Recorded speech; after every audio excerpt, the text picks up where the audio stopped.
দিন প্রতিষ্ঠার জন্য সমস্ত মুসলমানকে ঐক্যবদ্ধ হতে হবে। আন আকিমুদ্দিন ওয়া লা তাতাফাররাকু ফীহি, তোমরা ঐক্যবদ্ধ হও, দিন প্রতিষ্ঠা করো।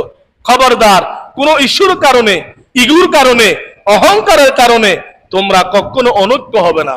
কারণ তোমরা যদি অনৈক্য হও, তোমাদের মধ্যে যদি একতা না থাকে, তাহলে তোমাদের শত্রুরা, জালেমরা তোমাদের উপর আক্রমণ করবে, যা তোমাদের হাতে আছে তাও তারা নিয়ে নিবে। অনৈক্য যেন আমাদের মধ্যে কখনো না আসে, আমরা যেন সবাই ঐক্যবদ্ধ হতে পারি। ঐক্যবদ্ধ জাতি পৃথিবীর সবচাইতে শক্তিশালী জাতি হিসেবে গঠিত হয়। এই জন্য কুরআনুল কারীমে আল্লাহ তাআলা জায়গায় জায়গায় আমাদেরকে ঐক্যবদ্ধ হওয়ার জন্য আদেশ করেছেন।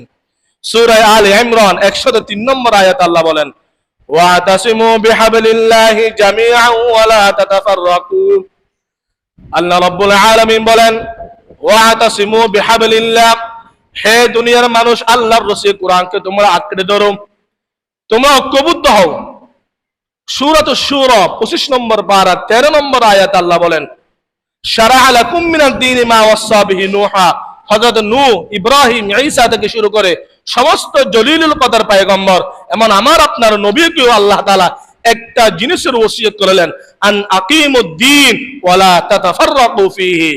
হে নবীগণ, হে রাসূলগণ, হে জাতিগণ, দিন প্রতিষ্ঠার জন্য সমস্ত মুসলমানকে ঐক্যবদ্ধ হতে হবে। আন আকিমুদ্দিন ওয়া লা তাতাফাররাকু ফীহি, তোমরা ঐক্যবদ্ধ হও, দিন প্রতিষ্ঠা করো। খবরদার কোন ইস্যুর কারণে, ইগুর কারণে, অহংকারের কারণে তোমরা কখনো অনৈক্য হবে না। কারণ তোমরা যদি অনৈক্য হও, তোমাদের মধ্যে যদি একতা না থাকে, তাহলে তোমাদের শত্রুরা, জালেমরা তোমাদের উপর আক্রমণ করবে, যা তোমাদের হাতে আছে তাও তারা নিয়ে নিবে। আমার কথা নয়, রাসূলের কথা। হযরত আব্দুল্লাহ ইবনে ওমর রাদিয়াল্লাহু তাআলা আনহুমা, হযরত আবু দারদা রাদিয়াল্লাহু তাআলা আনহুমা এই হাদিসে বর্ণনাকারী, قال رسول الله صلى الله عليه وسلم عليكم بالجماعة। আল্লাহ রাসূল এই জাতিকে ভবিষ্যৎবাণী দিয়ে বলতেছেন, আলাইকুম বিল জামাআহ, হে জাতি তোমরা ঐক্যবদ্ধ হও, অনৈক্য হইও না। এক একটা ব্যানারে তোমরা অনৈক্য হইও না। আলাইকুম বিল জামাআহ, যারা মুসলিম জাতিকে নেতৃত্ব দাও, আল্লাহ তাদেরকে বলতেছে আলাইকুম বিল জামাআহ, এখনো সময় আছে, ঐক্যবদ্ধ হও।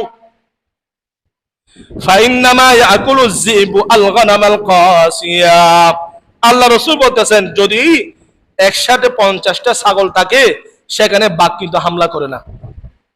বাঘ সেখানে হামলা করতে ভয় পায়, কিন্তু যদি কোনো একটা ছাগল পৃথক হয়ে যায়, দল থেকে বাহির হয়ে যায়, মুহূর্তের মধ্যে বাঘ তাকে আক্রমণ করে, মুহূর্তের মধ্যে তাকে গ্রাস করে নিয়ে খেয়ে ফেলে। ঠিক তেমনি ভাবে আল্লাহ রাসূল জাতিকে কিভাবে বুঝাইতেছে দেখেন। ইসলামী দল যারা করো, যারা মুসলিম সমাজকে যারা নেতৃত্ব দাও, আলাইকুম বিল জামাআহ, ঐক্যবদ্ধ হও। কোন শাসক, কোন জালেম তোমাদেরকে জুলুম করতে পারবে না, জিয়লখানা তোমাদের বন্দী করতে পারবে না, গুম হত্যা করতে পারবে না। হ্যাঁ, যদি তোমরা ইগুর কারণে, অহংকারের কারণে, চেয়ারের কারণে যদি তোমরা পৃথক হও, প্রত্যেক জনকে স্বৈরশাসক জেলের মধ্যে বন্দী করে রাখবে। জামাত ইসলামী বলেন, ইসলামী আন্দোলন বলেন, খেলাফতে মজলিস বলেন, যে নামের যে দলের শুরুতে ইসলাম লেখা আছে, প্রত্যেকটা দলের নেতৃত্বদেরকে জেল, গুম, হত্যা, মামলার ষড়যন্ত্র শিকার ইতিপূর্বে হয়েছে কি হয় না? আপনারা বলেন, কথা বলেন। আপনারা কি আগামীতেও সেরকম গুম হত্যার শিকার হতে চান? যদি না চান, তাহলে আজকে থেকে শপথ নেন, ইসলামী দল যারা করেন, যারা নেতৃত্ব দেন, ঐক্যবদ্ধ হয়ে যান।